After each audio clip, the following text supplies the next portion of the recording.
Today we're going to make sautéed potatoes with onion. Peel some potatoes.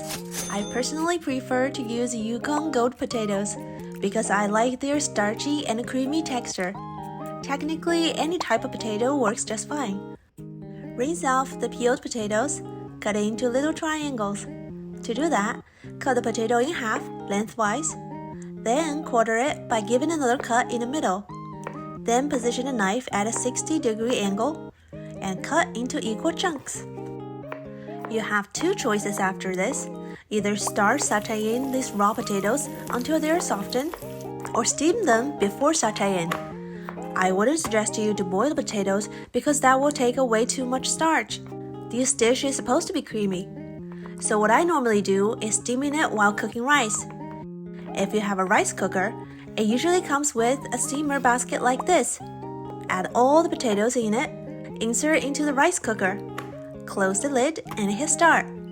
If you're not cooking rice with it, just add an inch or two water underneath instead. As for the onion, we only need half of a medium size. But if you're an onion lover, just use the whole thing, not a big problem at all. Cut it into large chunks.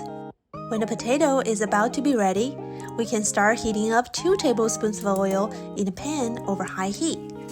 Add the onions, sauté until they start to get translucent, about a couple minutes. Take out the steamer basket from the rice cooker. Dump all the potatoes into the pan. Sauté for a minute to combine with the onions. Season with 2 tablespoons of soy sauce.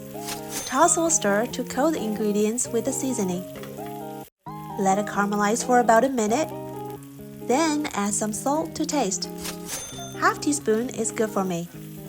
Stir well so the salt is melted completely and the flavor has sink into the potatoes. After another minute, the dish is ready to serve.